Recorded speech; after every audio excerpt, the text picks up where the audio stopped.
오늘 종려 주일입니다. 예루살렘에 입성하시는 예수님을 향하여 그곳의 군중들은 종려가지를 흔들면서 호산나 다윗의 자손이여 라고 외쳤습니다. 그들이 그렇게 외친 이유는 그것이 왕의 입성이었기 때문입니다. 하지만 그 환호 속에는 아이러니가 숨겨져 있습니다. 많은 이들이 왕의 입성을 보고 종려다리를 흔들며 호산나 다윗의 자손이여 라고 외쳤지만 그들은 왕이 누구인지 또 어떤 왕이신지 제대로 알고 외치지는 못했습니다. 왜냐하면 백성들이 원하는 왕, 백성들이 환영한 왕은 세상이 원하는 왕, 자신들이 원하는 왕이었기 때문입니다. 왕이 누구입니까? 왕은요, 예전에 큰 권세를 가지고 있는 사람이지요. 왕은 힘이 있는 사람이었습니다. 왕은 자신이 원하는 것을 할 수 있는 왕이었습니다. 하지만 그런 왕이 되기 위해서는 반드시 왕으로서 해야 할 일들, 왕의 책임이 있었습니다. 그 책임은 자신이 가지고 있는 고난과 마찬가지로 굉장히 크고 무거운 것들이었습니다. 오늘날도 많은 지도자들이 그런 고난들을 가지고 있죠. 하지만 그 고난들을 정말로 사용할 때에 백성들을 위하여 사용해야 하는데 사실 지금은 백성들을 위하여 사용하고 있는 것 같지는 않습니다. 많은 지도자들은요, 책임은 피해버리고 자신이 가진 그 권력과 권한만을 취하려고 하는 모습들을 우리는 보게 되어집니다. 자유는 원하지만 짐은 지지 않으려고 하는 것이지요. 하지만 군중들이 외쳤던 호산나 다윗의 자손이신 예수님은 그런 왕이 아니셨습니다. 세상의 왕과는 전혀 다른 길을 걸으셨습니다. 예수님은 왕이시지만은 왕의 영광을 주장하지 않으셨습니다. 오히려 그것은 어린 나귀를 타셨다라고 하는 것에서부터 우리는 확인해 보실 수 있는 것입니다. 예수님께서는 왕으로서의 권력과 왕으로서의 영광은 주장하지 않으셨지만 왕이 감당해야 할 책임과 의무는 결코 외면하지 않으셨습니다. 우리와 함께 하시겠다고 하는 그 임마누엘의 약속을 이루시기 위하여 예수님께서는 우리를 대신하여 고난의 길을 선택하신 것입니다. 왕이신 예수님은 우리를 위해 왕이 받지 않아도 되어질 그 고난을 받으시고 오히려 영광이 아니라 왕이 아니라 고난의 왕이 되셨던 것입니다. 그렇다면 왕 되신 예수님께서 받으신 고난은 어떤 것이었습니까? 그리고 그 예수님께서 받으신 고난은 오늘을 살아가는 우리와는 도대체 무슨 관계가 있는 것일까요? 이 질문을 생각하기 전에 우리가 먼저 살펴야 할 것이 있습니다. 그것은 죄가 왕노릇하는 이 세상 속에서 우리는 과연 누구를 혹은 무엇을 나의 왕으로 삼고 있는가 하는 것입니다. 예수님께서는 어린 나귀를 타시고 예루살렘 성에 입성하실 때 사람들은 분명 예수님을 왕으로 환영했습니다.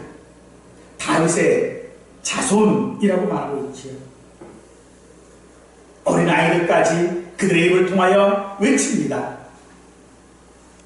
하지만 그들의 기대는 고난을 받는 왕이 아니라 자신들을 위하여 왕이 가지고 있는 힘과 권력을 행사해서 자신들을 자유롭게 해줄 세상의 왕을 그들은 기대했습니다. 그들은 그런 왕을 기대하며 환영하면서 환호했습니다만 그들이 환영하고 있는 그 왕이 누구이고 그 왕이 무엇을 하실지에 대한 이해는 깊지 않았습니다. 바로 이런 점에서 우리가 오늘 종료주일에 생각할 시편 22편은 십자가의 시라고 불립니다. 예수님께서 십자가 위에 달리셨을 때에 내 하나님이여 내 하나님이여 어찌 나를 버리십니까? 라고 하는 이 말씀을 이 시편에서 인용하셨기 때문입니다. 이런 예수님의 이런 절규는 고통의 표현이라고 하기보다는 하나님의 진노 아래서 그 죽음의 고통과 두려움을 온전히 겪으신 예수님의 그 고난이 그대로 담겨져 있는 것이 오늘 시편 22편의 내용들입니다.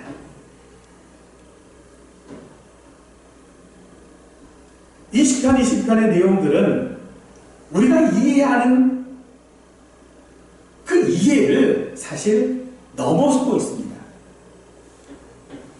그래서 어떤 시편도 이 시편 22편처럼 무겁고 깊은 주제를 다루고 있지 않을 것입니다. 여기에는 죄를 대신 짊어지신 그 예수님의 고난이 어떤 것이었는지를 그대로 표현해주고 있는데 표제에 따르면 이 시는 다윗의 시, 영장으로 아엘 라사헬에 맞춘 노래라고 합니다. 즉 이것은 다윗이 지은 시라는 말입니다. 그리고 아엘 라사헬이라고 하는 말은 아침의 사슴이라고 하는 그런 뜻으로서 어둠을 지나 새벽으로 나아가는 고난의 노래라고 하는 그런 말을 담고 있습니다. 이 시는 영장으로라고 하는 말을 통하여져서 성전에서 아름답게 불려졌던 찬양인 것을 우리는 알 수 있습니다. 그러나 그 내용은 고통을 담고 있는 것이죠. 찬양과 고난, 고통이 한 자리에서 기록되어져 있는 것입니다. 또한 이 시는 어떤 하루의 고통만을 기록한 것이 아니었습니다. 다윗이 사울에게 쫓기며 오랜 세월 동안 겪었던 박해와 두려움, 배신과 고통이 응축되어져 있는 시라고 할 것입니다. 그러나 동시에 이 시는 다윗을 넘어서 예수 그리스도에 대한 완전히 성취하신 말씀이기도 합니다. 그래서 우리는 이 시를 읽을 때에 다윗의 고난이 무엇이었는가라고 하는 것을 읽는 것이 아니라 십자가 위에 계신 우리의 왕 되신 예수님을 발견해야 하는 것입니다. 이제 우리는 이 시편의 말씀을 통해서 왕으로 오셨지만은 고난을 받으신 예수 그리스도를 바라보며 종료 주일의 의미를 생각해 보고자 하는 것입니다. 왕 되신 예수님께서 받으신 그 고난은 과연 어떤 고난이었습니까? 그리고 그 고난은 오늘 우리에게 무엇을 말씀하시고자 하는 것입니까? 우리 주님은 다윗의 자손, 곧 약속된 메시아이며 유대인의 왕이십니다. 예수님께서 예루살렘 성에 입성하실 때에 사람들은 자신들의 겉옷을 길에 펴고 종려나무, 종려가지를 흔들면서 예수님을 환영했습니다. 이런 모습은 영광의 절정처럼 보입니다. 그 영광의 절정처럼 보이는 그 환호 속에 누가 예수님의 고난을 상상이나 할 수 있겠습니까? 다윗의 생애들을 돌아보면 어린 나이에 사무엘에게 기름 부음을 받고 장차 왕이 될 약속을 받았습니다. 그러나 그 후에 그의 삶은 영광의 길이 아니라 고난의 길이었습니다. 사울에게 쫓겨 광야를 떠돌았고 동굴에 숨어야 했고 블레셋 땅에서는 마치 미친 채 해야 했습니다. 가까운 이들에게 배신당했고요. 아들 압살롬에게는 왕위를 빼앗겨 맨발로 도망치는 치욕을 겪어야만 했습니다. 바로 그런 다윗의 삶은 장차 오실 예수 그리스도에 대한 모형이기도 한 것입니다. 그러므로 예수님 역시 왕으로는 환영받았지만 곧 거절당하셨습니다. 하나님을 안다고, 하나님을 믿는다고, 하나님을 섬긴다고 자부하던 이들이 악한 무리가 되어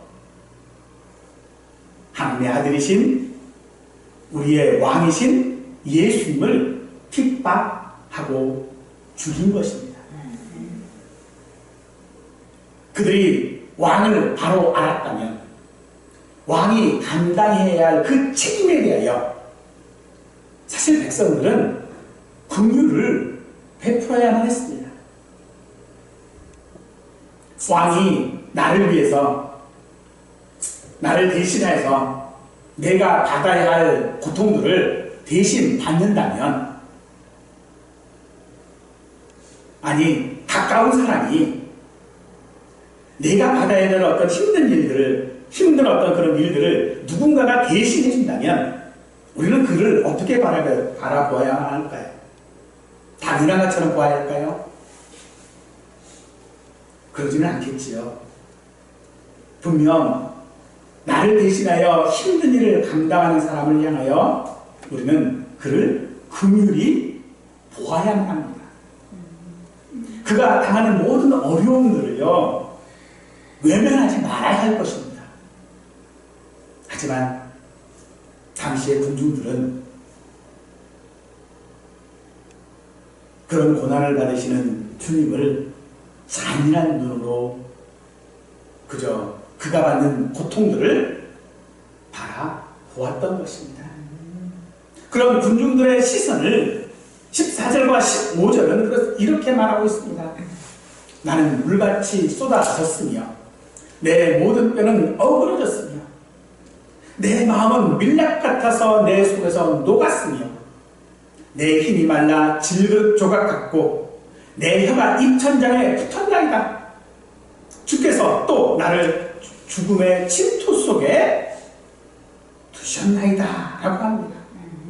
이 말씀처럼 물처럼 쏟아진다 라고 하는 것은 완전히 힘을 잃고 무너진 상태를 말하는 것입니다.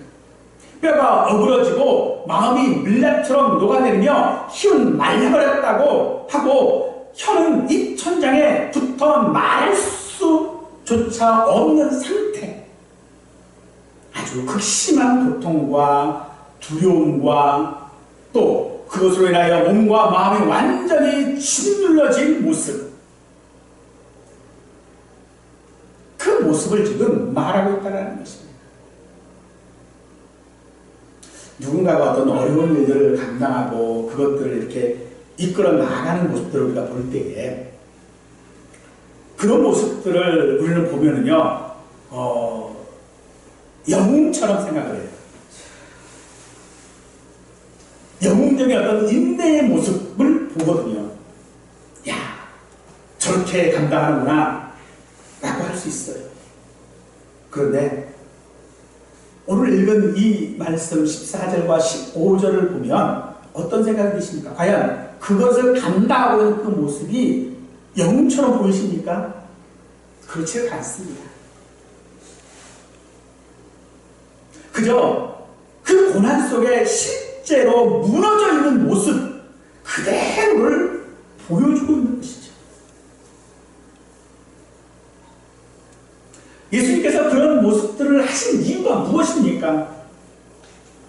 우리가 원하는 왕은요, 그런 삶을 살고 있는 나. 정말로 이 모습이 사실은 내 모습 아닐까요? 지금 이 땅 가운데 살아가고 있는 나의 모습이 물같이 지금 쏟아져 버렸어요. 내 마음이요, 밀약 같아서 녹아버렸어요. 입이 바짝바짝 마르고요, 혀가 입천장에 붙어버려요. 정말로 죽은 것 같은 모습. 그게 어쩌면 우리 삶 아닐까요?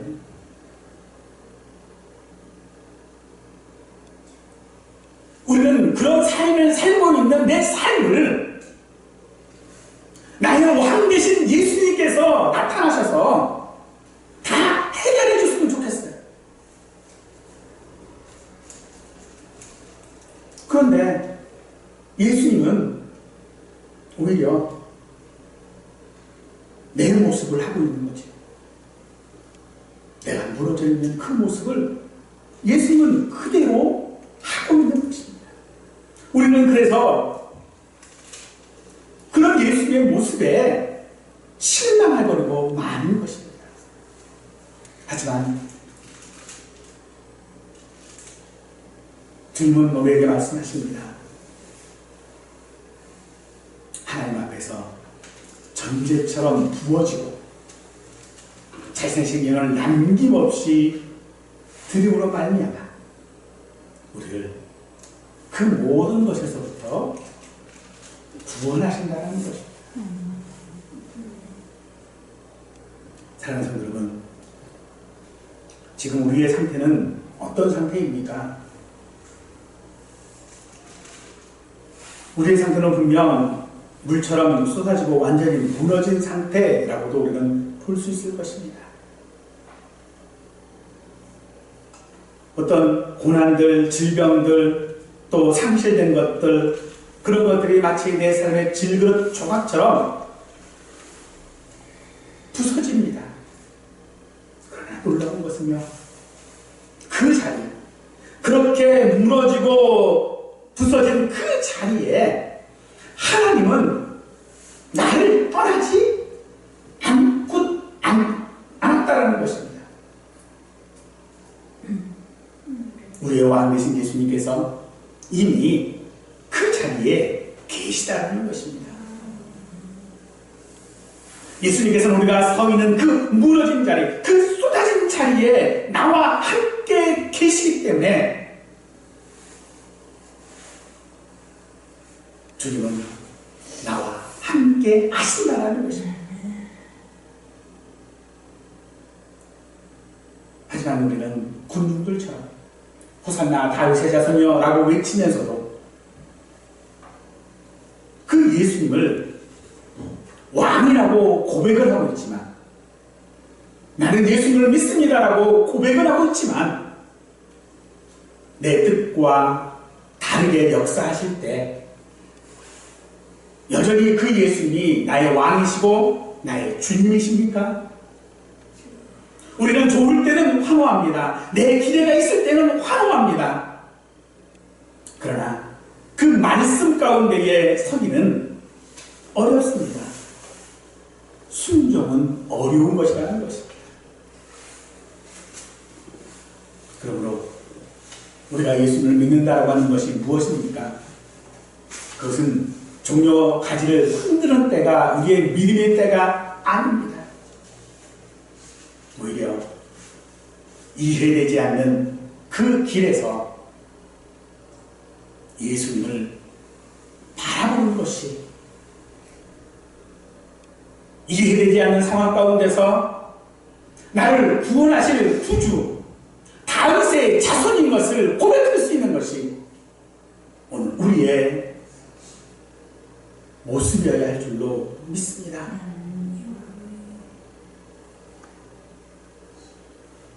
16절에서 18절 말씀은 그렇게 왕 되신 예수님께서 받으신 고난이 어떤 것인지를 더 선명하게 우리 눈앞에 펼쳐지고 있지요. 개들이 나를 에워쌌으며 악한 무리가 나를 둘러 내 수족을 찔렀나이다. 내가 내 모든 뼈를 셀 수 있나이다. 그들이 나를 주목하여 보고 내 겉옷을 나누며 속옷을 제비 뽑나이다 라고 합니다. 사냥꾼들이 사냥개들과 함께 짐승들을 둘러싸고 호위망을 좁혀가는 그런 모습입니다. 그런데 그 한가운데 존재하는 것은 아침 사슴이 아니라 피 흘리며 기진하시고 쓰러져 있는 예수님입니다. 자신을 대신하여 그 고난을 받으신다는 것을 잊고 있는 긍휼을 잃어버린 그런 군중들은 맹렬한 들깨가 되어져서 자신들의 왕이신 예수님을 둘러싸고 끝내 죽음으로 내놓습니다. 오늘 본문은요, 이런 악한 무리를 개들이라고 말합니다. 여기 말하는 개는 사냥개를 말하는 것이거든요. 근데 이 사냥개는요, 한 번 추적하면 끝까지 추적하고요, 한 번 물면 놓지 않는 그런 존재들입니다. 주님은 그 한가운데 계신 것입니다. 우리도 그렇죠. 우리도 세상 가운데에 그런 한가운데 있는 건 아닙니까? 우리가 조금만 실수해도 세상은 얼마나 물어뜯는지 몰라요. 우리가 조금만 실수해도요, 세상은 얼마나 그 따가운 눈으로 우리를 쳐다보는지 모릅니다. 쳐다만 볼 뿐 아니라요, 얼마나 악한 말을 쏟아내는지 모릅니다. 그런 자리에 누구 하나 도와주는 이가 없어요. 오히려 모두가 그 무너짐을 보고 바람을 띱니다. 그들이 지금 주목하는 것은 무엇입니까? 그것은 관찰하는 게 아닙니다. 어떻게 되나라고 쳐다보는 게 아니에요. 지켜보는 게 아닙니다. 그것은 얼마나 망가지는지, 얼마나 무너지는지, 얼마나 파괴되는지를 기대하는 시선이라는 것입니다. 그게 세상의 시선 아닙니까? 그래서 우리는 늘 그 시선을 의식하고 살아갑니다. 나의 실패와 그 연약함을 바라보면서 무너지기를 기대하는 그 시선들 속에서 우리는 그들의 시선을 느끼며 살아갑니다. 그러나 그때 그들의 시선만 있는 것은 아닙니다. 그런 나를 긍휼히 여겨주시고 은혜 베푸시기를 원하시는 하나님의 시선이 있음을 기억하시기 바랍니다. 사람들은 나의 무너짐을 구경하겠지만 하나님은 나의 그 무너짐을 통하여 나를 구원하시는 하나님이십니다. 그래서 나를 구원하시기 위하여 이미 찔리시고 그 찔림을 담당하시는 것입니다. 예수님의 그 고난은, 우리를 대신하여 받으신 그 고난은 단지 고난 받는 것에서, 그 시선을 받는 것에서 멈추어지지 않습니까? 주님은 십자가에서 옷을 벗겨 그것을 나누어 가졌습니다.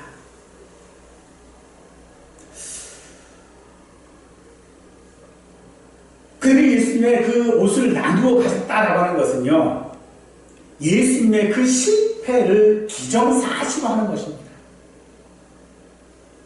특히 통으로 짠 속옷은 제비를 뽑았다라고 하는데 그들이 주님을 얼마나 하찮게 여겼는지 보여주는 것입니다. 자신들이 왕으로 환영했던 예수님보다 그들이 가지고 있는 옷을 더 귀하게 여겼다는 것이죠.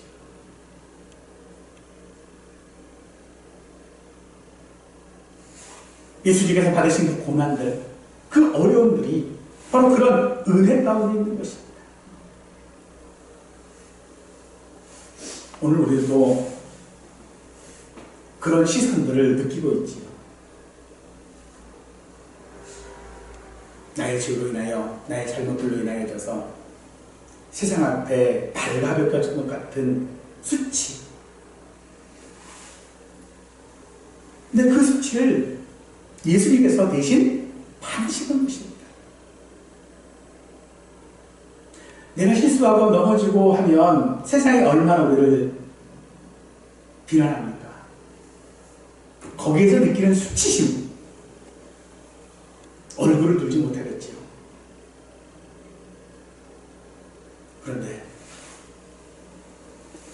우리가 세상 앞에 얼굴 들지 못할 이유는 없습니다. 왜냐하면 이미 그 모든 수치는 예수님이 다 담당하셨기 때문입니다. 그러므로 사랑하는 성도 여러분, 우리가 받는 모든 수치들을 우리 스스로 옷으로 가리려고 하지 마십시오. 우리는 나의 능력이나 업적이나 직분이나 평판으로 나 자신의 그 수치를 가리려고 합니다만 그것은요 언제든지 벗겨질 수 있는 것들입니다. 그래서 그것을 벗겨지는 순간 우리는 수치를 경험하게 될 것입니다. 하지만 예수님으로 인하여 받는 우리의 수치는 벗겨지는 것이 아니라 입히는 것인 줄 믿으시기 바랍니다. 그러므로 우리는 더 이상 나 자신을 증명하기 위하여 살아가는 사람들이 아니라 이미 그리스도로 말미암아 옷 입은 사람으로 살아가야 하는 것입니다. 주님께서는 그것을 위하여 우리를 고난 가운데로 부르십니다. 십자가를 지신 그 왕을 따르는 사람으로 우리를 부르시는 것입니다. 그러므로 우리의 삶은요 결코 안일함과 평안함이 아닙니다. 내가 예수 그리스도를 믿고자 하는 그 순간서부터 우리의 삶은 십자가를 따르는 삶이어야 하는 것입니다. 그러므로 우리 육체의 즐거움들을 내려놓으시고 나의 왕 되신 예수님을 위해 우리의 삶을 드리고 나아갈 수 있기를 축원합니다. 세상 사람들은 십자가를 바라볼 때에 그것이 수치이겠지만 우리가 바라보는 십자가는 영광인 줄 믿으십시오. 바로 그 사실을 우리가 깨닫는다면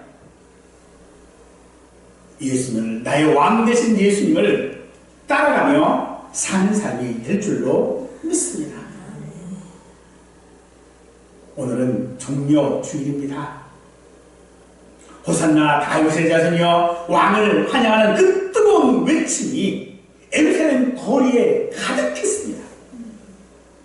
그러나 그 환호의 끝이 어디를 향했는지 우리는 너무 잘 알고 있지 않습니까?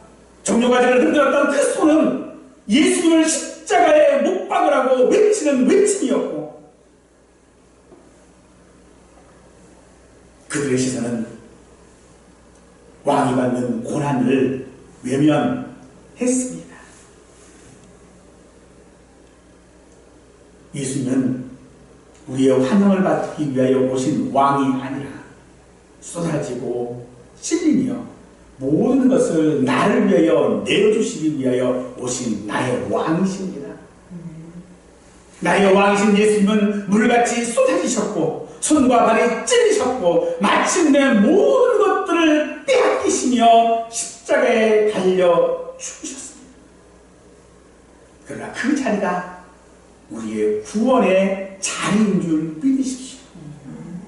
사람들의 눈에는 실패처럼 보였던 그 순간이, 가장 수치스러운 그 순간이 하나님의 계획 속에서 가장 완전한 승리의 순간이요 나의 구원의 순간이 된 것입니다.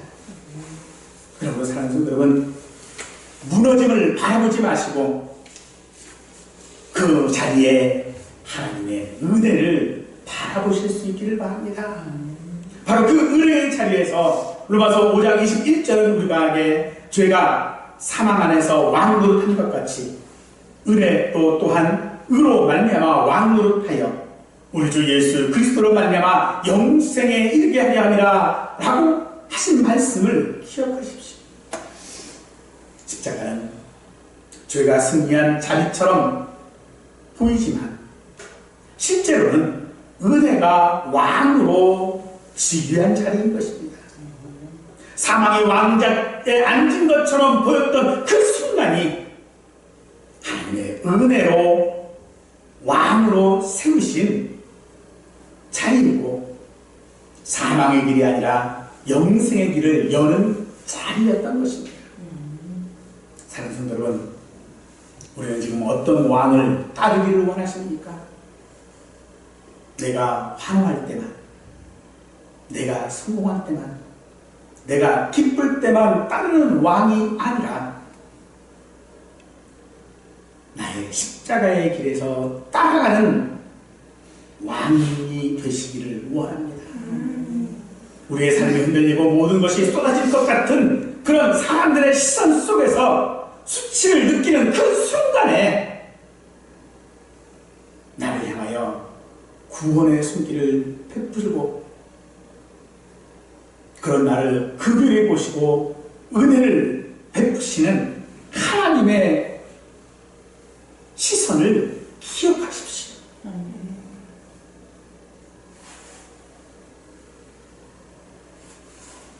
그러므로 이제 우리의 믿음은 종려가지를 흔드는 데서 그치지 마시고 그 십자가를 따르는 삶으로 나아갈 수 있기를 축원합니다.